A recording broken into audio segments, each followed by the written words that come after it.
नमस्कार। News India first में आपका स्वागत है।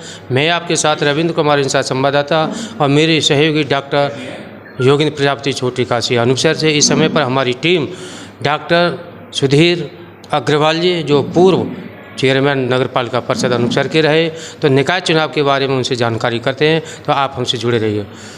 तो डॉक्टर साहब, आप नगर पालिका अध्यक्ष कब रहे और कब से कब तक रहे? मैं नवंबर 2006 से नवंबर 2011 तक अनुपसर नगर पालिका परिषद का चेयरमैन रहा। तो सर, आपके कार्यकाल में क्या क्या विकास हुआ अनुपसर? मैं विकास कार्यों को गिनाता हूँ एक एक करके। जी। सबसे पहले मैंने 36 बीघे ज़मीन निकाली, उसमें बिजली घर बनवाया। जी। 32 बीघे ज़मीन निकाली, उसमें ITI बनवाया। जी। 240 बीघा की भूमि JP यूनिवर्सिटी के लिए दी। जी। एक सीमेंटेड सड़क पूरे शहर में बनवाई गई, जो कि बहुत जर्जर थी। 4 बीघा ज़मीन मैंने रोडवेज बस अड्डे के लिए खाली कराई। एक बवस्त्रगंज पे एक बढ़िया घाट गंगा जी पे वो बनवाया। और शहर की सफाई विकास में योगदान जो अलग रहा वो अलग रहा। तो सर, जैसे मैं आपसे पूछना चाहता हूँ कि जैसे आपने JP गौड़ साहब के लिए और आपने ज़मीन दी है और उसमें यूनिवर्सिटी बना करके JP गौड़ साहब ने इतना डेवलपमेंट किया है, उसको अगर हम उधर को जाते हैं मस्तराम की तरफ या आम पब्लिक जाती है तो वास्तव में ये लगता है कि वास्तव में ये छोटी काशी का रूप है, परंतु हम इधर आते हैं तो छोटी काशी का रूप नहीं दिखाई देता है। इस पर आप क्या कहना चाह रहे हैं? मेरे जाने के बाद शहर का विकास मुझे तो ऐसा लगता है बिल्कुल रुक गया है। जी। अगर बाद के 10 साल देखे जाएं तो इधर कोई विकास नहीं हो पाया।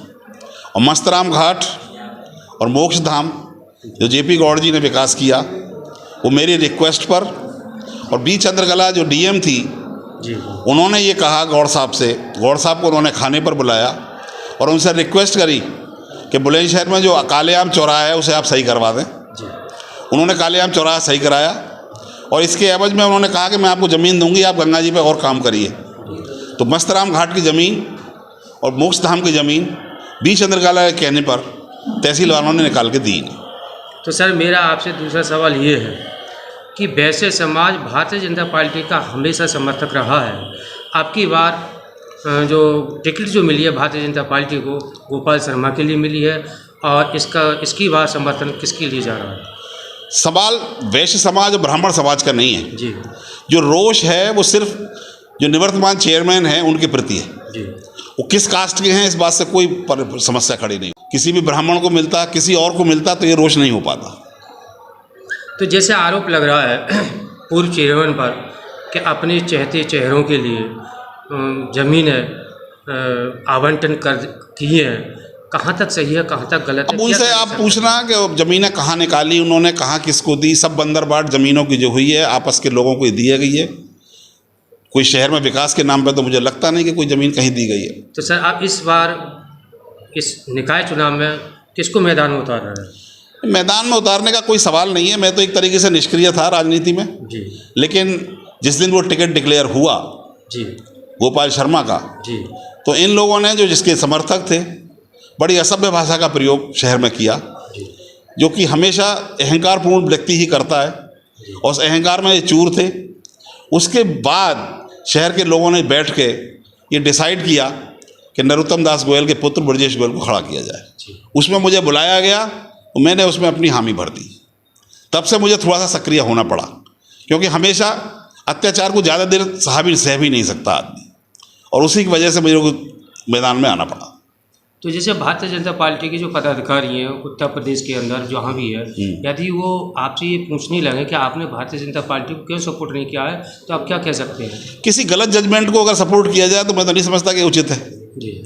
आखिर मैं भी कभी 5 साल चेयरमैन रहा था, मुझसे तो नहीं पूछा गया इस विषय में किसको खड़ा कराया जाए, किसे न खड़ा कराया जाए। तो ये विचार विमर्श तो होना चाहिए था। विचार विमर्श मेरे विचार से तो ढंग से नहीं हो पाया। पार्टी ने अपना निर्णय थोप दिया जो यहाँ के लोगों को स्वीकार नहीं है। तो सर, मेरा एक आखिरी सवाल आपसे है कि जैसे आप अपने प्रत्याशी निर्दलीय ब्रजेश गोयल जी को आप मैदान में उतारा है सभी समाज की तरफ से, यदि इनको समाज आशीर्वाद देती है तो सबसे पहले ये मुद्दा जो उठाया जा रहा है ज़मीनों पर अधिग्रहण हुआ है, तो वो किस तरीके से बाहर निकाल सकते हैं? क्या उस पर कानून हम लोगों की तो ये कोशिश होगी कि इसको कानूनी रूप देखा जाएगा, जी। कहाँ कितनी गड़बड़ी हुई है और क्या कुछ किया जा सकता है, जी। उस चीज़ को अगर कुछ सही करा सकता है करा जाएगा।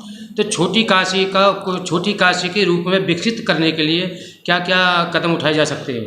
अभी इतना समय सोचने का भी नहीं मिला है, मैं आपसे झूठ बोलूं जी। कि क्या क्या हमें विकास करने हैं, लेकिन ये बात आप पक्का समझ लीजिए कि जिस तरीके से मेरे कार्यकाल में विकास हुआ था वैसा ही विकास अनूप शहर में होगा और हम जेपी गौड़ जी का सहयोग फिर लेंगे। किसी अन्य का सहयोग होगा तो लिया जाएगा, किसी एमपी एमएलए का सहयोग होगा तो लिया जाएगा, किसी और व्यक्ति विशेष का होगा सहयोग तो लिया जाएगा, लेकिन ये बात आप पक्का समझ लीजिए कि जिस तरीके से मेरे कार्यकाल में विकास हुआ था वैसा ही विकास अनूप शहर में होगा और हम जेपी गौड़ जी का सहयोग फिर लेंगे। किसी अन्य का सहयोग होगा तो लिया जाएगा, किसी एमपी एमएलए का सहयोग होगा तो लिया जाएगा, किसी और व्यक्ति विशेष का होगा सहयोग तो लिया जाएगा। अगर शहर के विकास के लिए कहीं भी जाना पड़ेगा हम वहाँ जाएंगे। तो अनूप शहर की जनता जनार्दन से यानी कि वोटरों के लिए आप क्या संदेश देना चाह रहे हैं? अनूप शहर के वोटरों को मेरा यही संदेश है कि आपने 10 साल जो सहा है, जो देखा है, उसके देखने के बाद अगर आपको उचित लगता हो तो ब्रजेश गोयल को सपोर्ट कर देना। यही मेरी उनसे वो है और उसके इंजन का जो चुनाव चिन्ह है उस पर मोहर लगा के उसे विजय बना देना।